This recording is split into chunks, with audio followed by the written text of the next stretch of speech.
Welcome back to another episode of Word Safari. This is the second in a multi-part series on what I am calling sacred words, which are words that are found in the Bible but may also be important to other religious traditions around the world as well. In the first part of this series, we looked at some basic words like religion and God, and then we talked about the word spirit and the etymologies of these terms. In this second episode, we're going to pick up where we left off and continue to talk about some important words along those lines.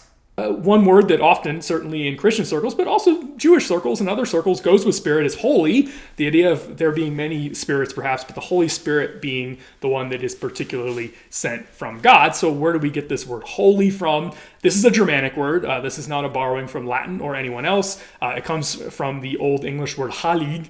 That G was already becoming a Y in Old English times. So you can see how that would have developed as holy today. That comes from Proto-Germanic heiliga, where the G would have still been pronounced for what it's worth. Interestingly, this word is etymologically connected to other words that we have in English, like heal or health. Health is just the noun form of to heal. And then whole, which is actually the adjective form of these things, that is also related to holy. So originally, the idea of being holy was leading to health, also intact, whole, in a good state, essentially. So what did this word holy originally mean in Old English and before? Probably something like that, something that needs to be treated with a lot of care, a lot of maybe reverence. We don't want to break it. We want to keep it intact. And then its health or its wholeness is also going to somehow reflect back on us and lead to our health or to our wholeness. So it's something that has been set apart and needs to be treated in a special way. That's the original meaning of the word holy. The Greek word that often gets translated holy is hagios. There's a famous, what was once a church and now a mosque in Istanbul, formerly Constantinople, the Hagia Sophia, which is Greek for Holy Wisdom. The Church of the Holy Wisdom was the original name of this temple or this church or this shrine. This is probably not a word that you've seen very often, but a hagiography, as we usually say it, is literally a holy writing. It's a specialized term for a saint's life or the biography of a saint. The Hebrew word that typically is translated as holy was kodesh. That Q is not actually a Q like a qua, but it's more like a K sound that's further back in your throat. So kodesh is something that is holy, it's something that is sacred, it's something that is set apart, and this is a very common word in the Hebrew scriptures and is used as a verb, a noun, an adjective, anything that we might call sacred or holy today. Notice I've been using the term sacred and holy kind of interchangeably, so let's go on to sacred and tackle that. Where does the word sacred come from? Unlike holy, sacred is a borrowing. It's not a native Germanic word. It comes from Latin sacratus, which is the past participle of a verb that means to make sacred or consecrate. The sacrate part of consecrate comes from this as well. It just has a prefix on it. So if something is sacratus, it has been made sacred, it has been consecrated. It comes from the root sac, which means to set apart or to consecrate. So that's the fundamental meaning of sacratus. It's been set apart. It gets treated specially. So in that sense, maybe it's functionally similar to the word holy in the Germanic languages, even though it's not etymologically connected. There was another verb where if you put an N into the root, you get the verb sankio, which still comes from this same sac root, which has some similar meanings: to make sacred, to confirm, to ordain. This could be used in a number of different contexts, including contexts that we would call political, because remember, they didn't separate politics and religion or anything else. And so if there was some treaty that was being confirmed, they may use this term, or other things that were being confirmed that we might not necessarily call religious. The past participle of sankio would have been sanctus, and that just meant sacred, confirmed, or ordained, and we get a number of words in English from this past participle with the T there.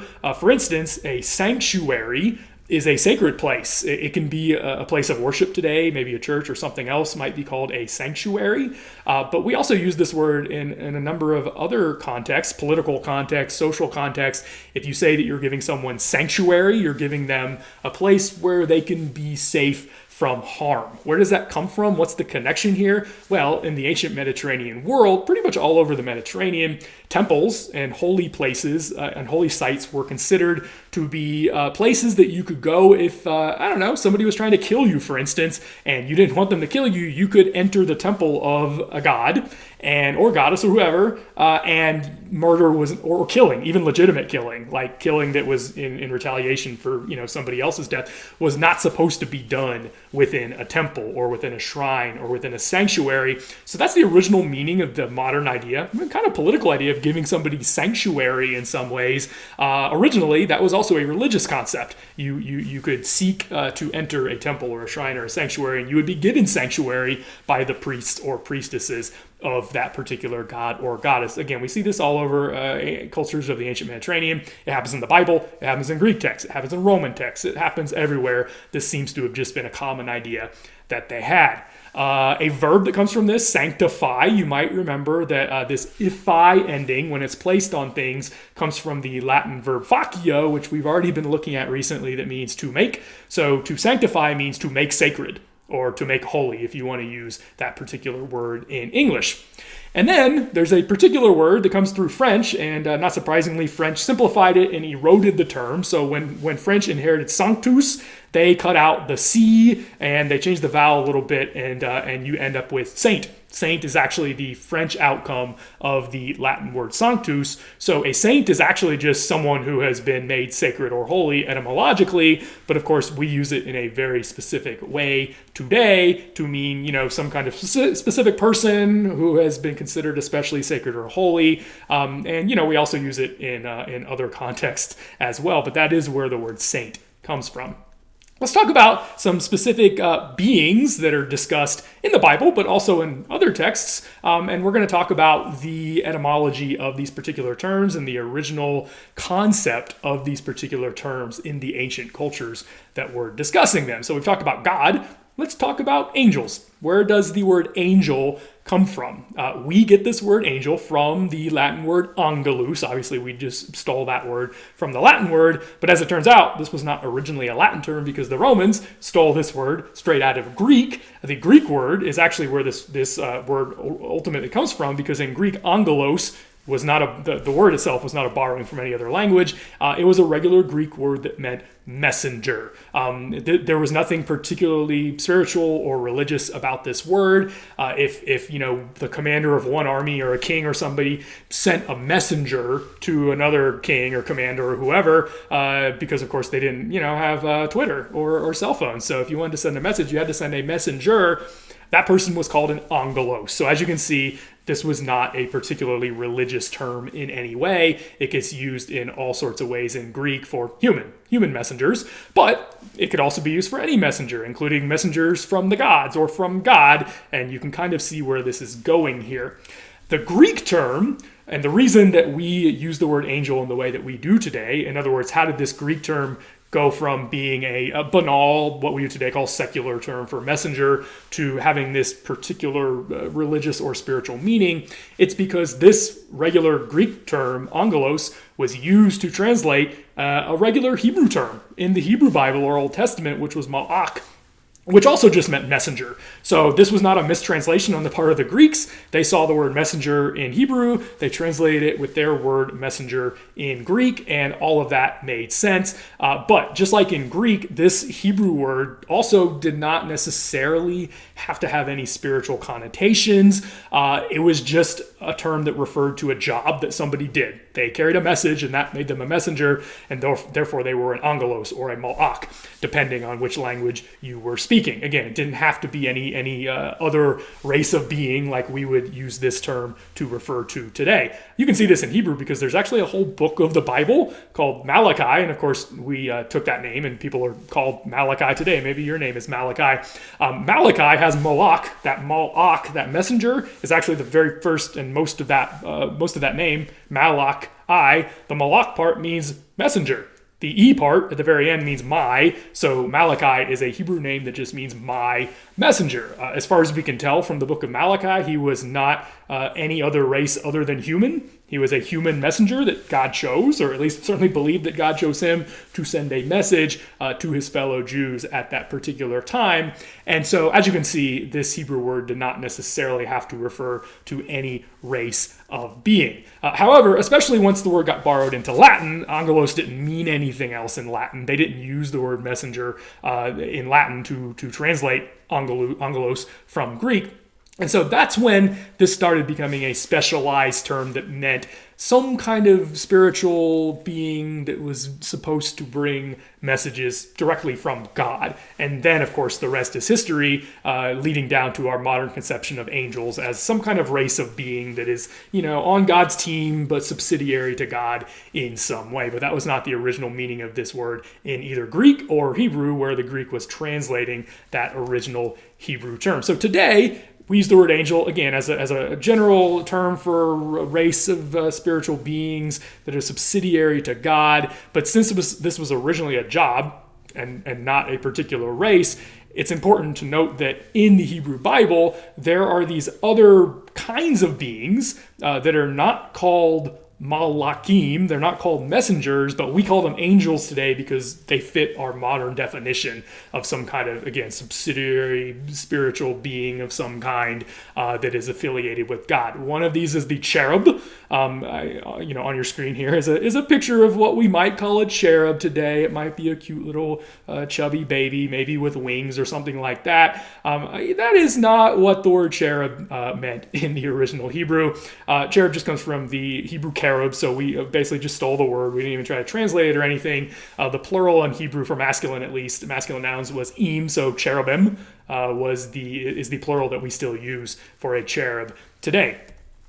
The cherubim show up in various places throughout the Old Testament or Hebrew Bible. One of the notable places is that when the Ark of the Covenant was made, it was made with these two statues of cherubim sort of guarding it and spreading their wings over it. So there's definitely this idea that cherubs had wings, but were they cute little angel human creatures? Probably not. As far as we can tell, cherubs were dragons. They were some kind of dragons with wings. We're probably not going to get more specific than that, but there is an interesting passage elsewhere in the Hebrew Bible where God is said to ride cherubim around like his own personal aircraft service. So it seems like the God of Israel was thought to be riding winged dragons around the sky, which, pretty cool. If you could get a fleet of winged dragons to ride around the sky, like in many fantasy universes today, then you would probably do it as well. Another kind of angel, and again, I'm putting this in quotation marks because these are not messengers per se, so they probably don't deserve the term angel, but in the modern sense of angel, they do, as some kind of race of being.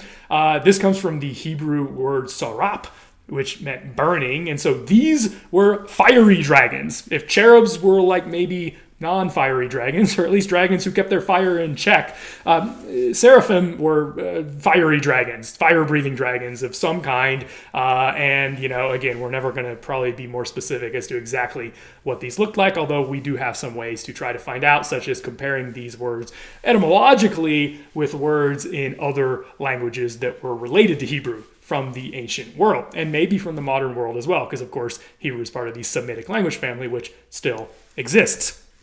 Let's go to the other side of the coin. We've talked about angels. What about demons? Where does this word come from? Demon comes from the Greek word daimon. It's just a slightly simplified form of that Greek word daimon. That in turn comes from the Indo-European root da, which means to divide or to apportion or to hand out or to mete out. So it's one who apportions. It's one who divides your fate or your lot in life or something like that. So it's some kind of spiritual force that has some power behind the scenes.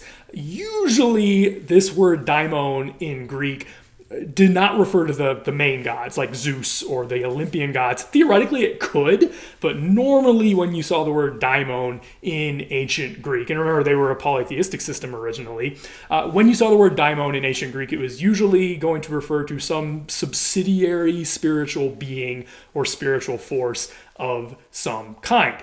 However, sometimes it was actually used for the human spirit and also used for the human spirit of deceased people. So you might be able to refer to the daimon of a deceased ancestor or something like that. So as you can see, it was a term for some kind of spiritual being, normally not a god, but also, and I want to make this clear, the original Greek meaning did not really have the modern connotations of evil. So I want to make that very clear that in the original Greek, daimon did not mean evil spiritual force. As you can imagine, you wouldn't probably think your ancestor's daimon was evil. They're your ancestor, so hopefully they're on your side.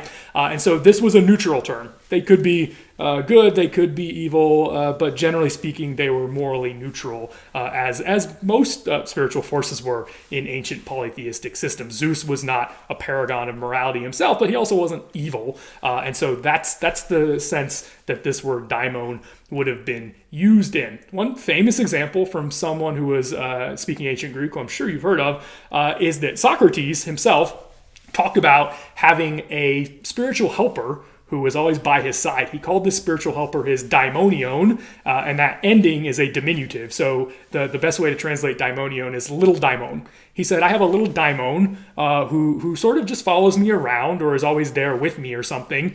And interestingly, Socrates described this spiritual helper as someone who never told him what to do, but when he was about to make a bad choice or a wrong decision, it would kind of tap him on the shoulder and be like, don't do it.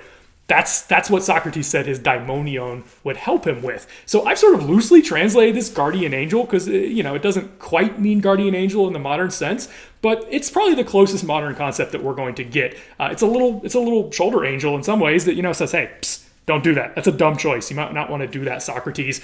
He brings this up because when he's on trial and he ultimately gets killed, he says that, his daimonion did not step in and tell him not to do the things that he's been accused of and various other things as well. And therefore, it must have been okay because the daimonion did not try to interfere. So again, as you can see, this word daimon in ancient Greek didn't mean demon. It was neutral, but could often be helpful, like in the case of Socrates. So how do we get from point A to point B with the word demon changing its semantics so seriously? Obviously, it still means some kind of subsidiary spiritual force of some kind, but the moral qualities of a daimon have gone from neutral, sometimes good, to pretty much evil most of the time. When Jews, even before Christianity, but then later on Christians as well, when Jews and Christians used this Greek word daimon, and many of them spoke Greek as their native language, they usually used it in a negative sense. They usually used it to mean some kind of spiritual force that's out there, but is not necessarily under the control of the monotheistic Judeo-Christian God, and therefore is unreliable at best, and probably is out there causing mischief, and maybe is even under the control of some evil spiritual leader or force who might be directing those forces in a way that is antithetical to the will of God. And so this is how the word daimon passed from the original Greek meaning that we were talking about to the modern meaning of some kind of, evil or scary spiritual force. I just mentioned, potential leader of the demons as Jews and Christians thought of them. So let's talk about a few names for him, and that's how we are going to wrap up this episode for now. One of them, of course, that you have heard is the devil. So where do we get the word devil? This comes from the Old English word deovul. That F in Old English would have been pronounced like a V, and so this actually is pronounced more like devil than it looks, deovul.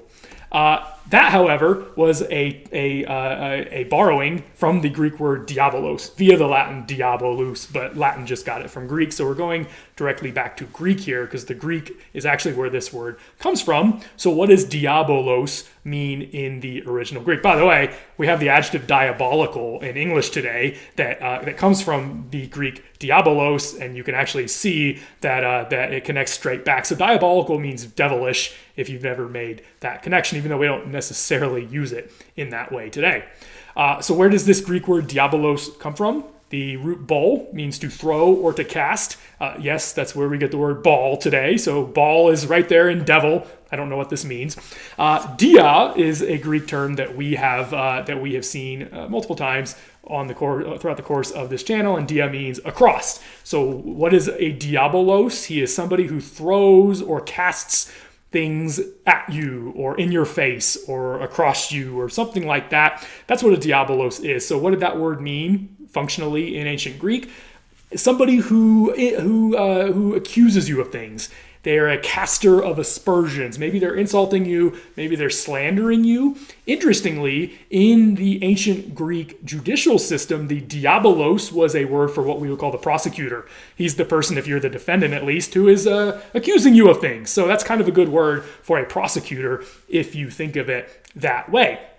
So this Greek word diabolos, kind of like a lot of what we've been seeing, originally referred to a job. It was a human who did a specific thing. In this case, maybe not a good thing, although every system needs prosecutors, so that kind of makes sense, even if they get a bad rap sometimes. So that's what a diabolos was. However, the Greeks took this regular word diabolos, and when they were translating, or at least when Jews who spoke Greek were translating the Hebrew scriptures, they used this otherwise non-religious, non-spiritual term, diabolos, to translate a particular Hebrew word, a native Hebrew term, and that term was another word you're going to recognize here, and that was Satan. I'm pronouncing it that way on purpose. That was the original Hebrew pronunciation of this word, Satan. And this Hebrew word also was not a proper name any more than diabolos was. This translation was not an exact translation, but it's close because this Hebrew word meant adversary. The word Satan shows up throughout the Hebrew Bible in this standard banal sense of someone who is an adversary. So there's many times throughout the Bible that someone will say, I'm not your adversary, I'm not your enemy. And in the Hebrew it says, I am not your Satan. So the original meaning of this word was not somebody's name. It was, again, a job title. It was describing a particular kind of person who gets in your way, who stands against you, who's maybe your enemy in some particular way. In the earliest cases in which it seems to be referring not to a human adversary, but to some kind of spiritual, or as we might say, supernatural adversary, it's clear that it's not a name because it comes with the definite article. So for instance, in the book of Job, which is the famous earliest appearance of the character that we would call Satan in the Hebrew Bible, it actually doesn't say Satan as a name, it says the Satan. In other words, probably a better translation for Satan in the book of Job would be the adversary. It's not saying his name is Satan, it's saying what he did. It's saying what his job was. And interestingly, if you look at how the character of the Satan appears in the book of Job, he's kind of God's prosecutor. He's up there in heaven. He can come and go as he pleases. And he goes up to God and says, hey, you see that guy Job? I bet I can get him in trouble. So he kind of is acting like a prosecutor. And so you can kind of see why the Greeks would have, or at least the Greek-speaking Jews would have chosen the word diabolos as the word to translate Satan in Hebrew, because he's kind of acting like a prosecutor in that very old story. So again, originally this was not a proper name, but in the intervening centuries, it certainly did become a proper name. And by the time we get to the New Testament, Jesus and others speak of Satan without the definite article as a proper name, and a lot of times it gets transliterated into Greek as Satanas as a proper name rather than being translated as diabolos, which again is not a proper name, it's just a job title. So you can see how these ideas were developing over the years. Finally, let's end with another name that often is mentioned in the company of the devil and Satan, and that is Lucifer. Where does this particular term that often is associated with Satan come from? This is originally a Latin term, Lucifer. C's were also hard in Latin, so that would have been a K sound. The Luc part means light, and the fer part, we've had a whole discussion of the fer root in Latin and elsewhere, means to bring. So the literal meaning of Lucifer was light bringer. And of course, that could be generic, but it was used in one particular context, and that was the morning star, aka what we would today call the planet Venus, because it often arises at dawn, and so it looks like it's bringing the light, aka the sun, up with it. The Greeks also called Venus Phosphoros, which means light bringer, and yes, that's where the element name comes from. We talked about that in the element discussion a while ago. So how do you get from a pretty banal, unremarkable name for the planet Venus of all things to a name for the big bad enemy of the universe? This is actually a very interesting story with a few twists and turns. Ultimately, it comes from the book of Isaiah, which is a book in the Old Testament or Hebrew Bible, specifically chapter 14, verse 12. You can go look at it for yourself. And chapter 14 is all about the king of Babylon. Babylon was a powerful empire in the ancient Near East. They were ultimately the empire that came to Jerusalem and destroyed the first Jewish temple and took the Israelites into captivity to Babylon. So they were not well liked by Jews, as you can probably imagine. And chapter 14 of Isaiah is a prophecy that the king of Babylon will fall. He is going to lose his power. He's going to lose his kingdom. He used to be really cool and awesome, but God is going to bring him low. That's the context of Isaiah chapter 14. It is about this human, the king of Babylon, who nonetheless was a very powerful human for the time. And so it's a taunt against the king of Babylon. And the verse reads, "How you have fallen from heaven, shining one." And it addresses the king of Babylon as this Hebrew term Hallel, which basically means shining one, attractive one, praiseworthy one, something like that. It doesn't have to necessarily mean morning star. It can be starry one, shining one, something like that. And so it addresses him as this, and it's making a metaphor. It's saying, you used to be like a god. Obviously, the king of Babylon was not himself a god. He may have claimed some special status with the gods, but regardless, you used to be like a god because you were so powerful, but you are going to fall, and that's going to be like a god falling from heaven and coming down to earth. That seems to be the original meaning of that chapter and that passage in the book of Isaiah. When that was translated into Greek, the Jews who were translating this from Hebrew to Greek chose to translate that term that I'm translating here, shining one, as phosphoros, which literally does mean light bringer and can also mean the morning star. When the Romans, when Latin speakers translated that from Greek into Latin, they chose the corresponding Latin term Lucifer, which again was the regular Latin term for the morning star, bringer of light, or however you want to translate it. Now, later interpreters said, wait a minute, so if Satan falls from heaven, and this is an idea that was developing over time, like where does Satan come from? What was he originally? Was he bad originally or not? And so you get this idea pieced together from a number of different sources that Satan was originally an angel and then fell from heaven. So even though this chapter is about the king of Babylon and not about Satan, the idea is that if the king of Babylon fell from heaven, maybe this is like a covert reference to Satan also falling from heaven. And if that's the case, in Latin, it calls this person who's falling from heaven Lucifer, which again literally just means light bringer or morning star. But is this also like a coded reference to maybe Satan's real name? If the devil is just a title, and honestly, if Satan is also just a title of what he does, maybe Lucifer is his real name. And so this is how the pieces ultimately got put together to take a pretty normal Latin word that had nothing to do with the devil,